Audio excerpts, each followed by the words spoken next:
Ebrahim Raisi nasawi sa isang helicopter crash. Ano nga ba ang tunay na dahilan?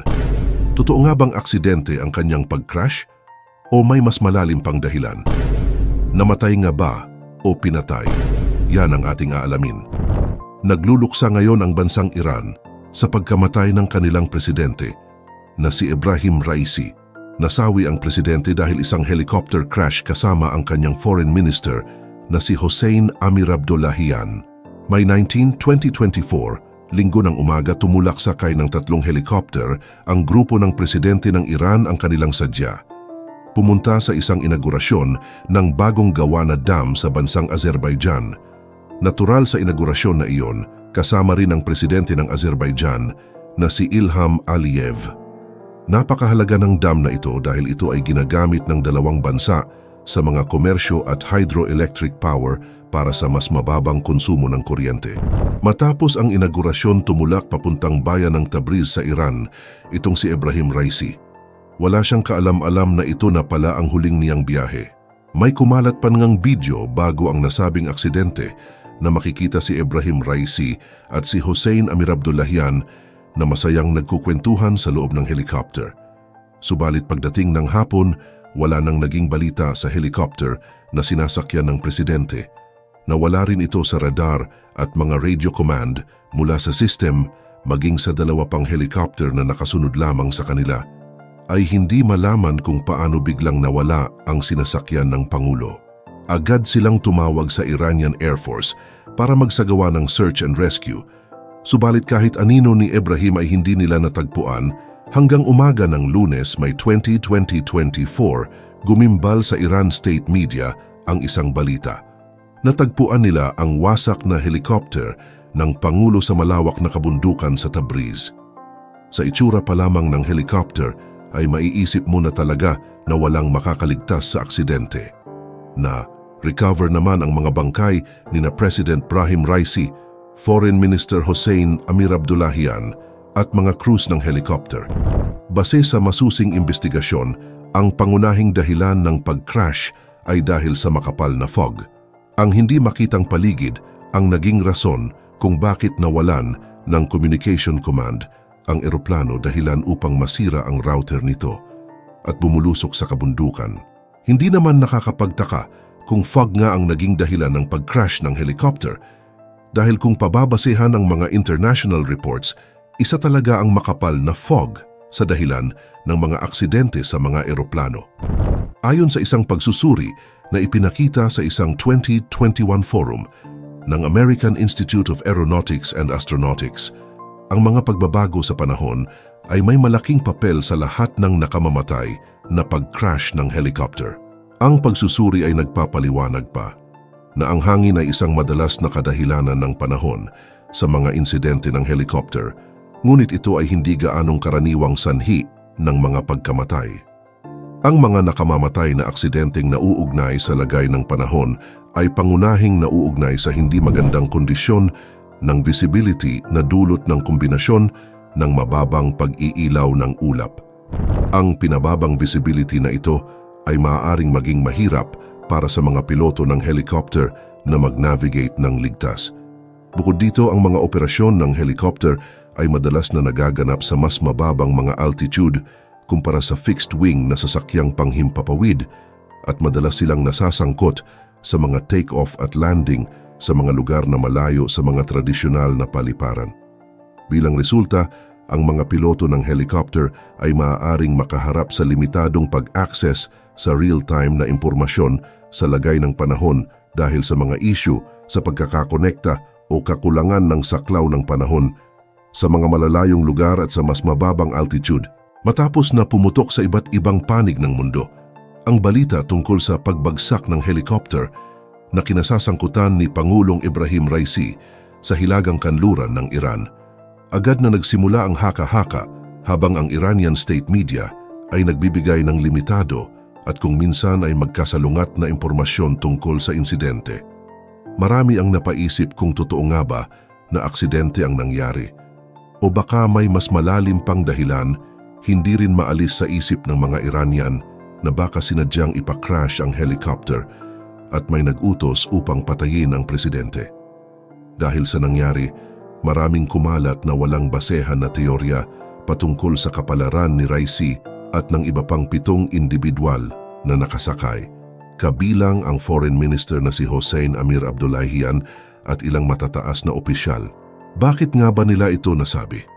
Alam naman natin na mainit ang Iran sa mga bansang kaalitan nito tulad ng Amerika, Canada, Australia at Israel, maging ang mga bansang nasa kanluran ay kalaban rin ng Iran. Isa sa mga hinihinala ng mga Iranian ay sinadyang ipapatay ng bansang Israel si Ibrahim. Kung matatandaan, matindi talaga ang away ng dalawang ito. Nakaraang buwan nga lang pinabagsakan ng Iran ng mga missiles at drones ang Israel. Nagbanta rin ito na mas matindi pa ang gagawin kung sakaling gumanti ang nasabing bansa. Ang Iran din ang sinasabi ng Israel na may pasimuno sa pag-atake ng rebeldeng Hamas na Gaza at mga iba pang terorista. Hindi naman sikreto sa lahat na talagang sinusuportahan ng Iran ang mga rebeldeng grupo para pabagsakin ang Israel. Kaya naman, maraming nagsasabi na palihim na gumanti ang Israel sa Iran sa pamamagitan ng pagplano sa presidente nito. Subalit ito ay walang katibayan. Ito lamang ay isang haka-haka dahil naglabas rin ng ulat ang Israeli government at sinabing wala silang kinalaman sa pagkamatay ni Raisi. May katwiran ang sinabi ng Israel. Bakit nga ba nila pagplaplanuhan ang presidente ng Iran, lalo na ngayon na mainit ang kanilang alitan, mas lalo lamang masisisi ang Israel kung gagawin nila ito. Kaya maraming eksperto rin ang nagsasabi na wala itong katotohanan.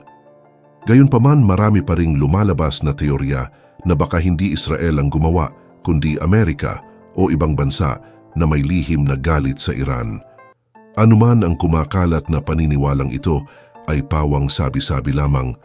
Wala pa tayong tiyak na kasiguraduhan kung ano nga ba ang tunay na nangyari bukod sa aksidente dahil sa mechanical failure sa makapal na fog. Nang lumubog ang gabi at hindi mahanap ng mga search and rescue team ang lugar ng pag-crash, ipinalabas ng State TV ang footage ng mga panalangin na ginanap para kay Raisi sa buong bansa. Tiniyak ni Supreme Leader Ayatollah Ali Khamenei ang mga Iranian na hindi kailangang mag-alala at hindi maabala ang mga gawain ng bansa na naging dahilan upang maniwala ang marami na alam na ng gobyerno ang nangyari, habang ang mga Iranian ay nakikipagdalamhati sa pagkawala ng kanilang presidente.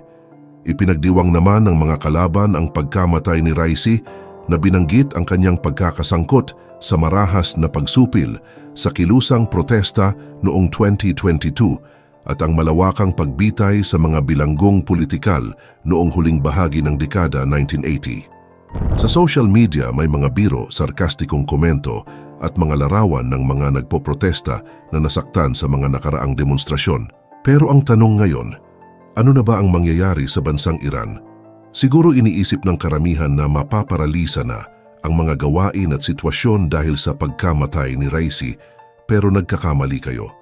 Totoo ngang may malaking impluensya ni Ibrahim Raisi sa sistema ng Iran, subalit limitado lamang ang kanyang gawin. Ang Supreme Leader pa rin ang may hawak sa buong pamamalakad sa bansa. Ang Supreme Leader ang tumatayong pinakamataas na opisyal sa bansang Iran. Sinusundan lamang ito ng presidente.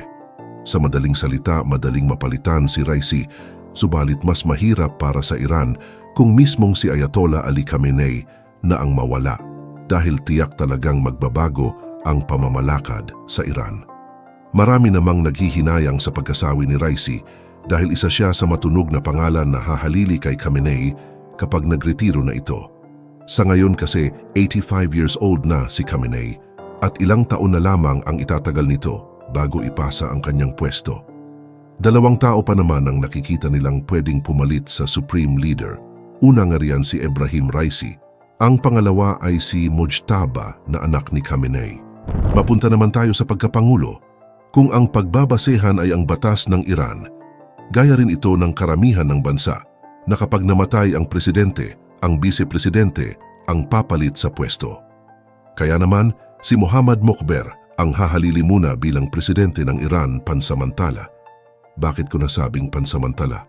Dahil 50 days niya lamang hahawakan ang posisyon sa dahilang magkakaroon talaga ng eleksyon sa pagkapangulo.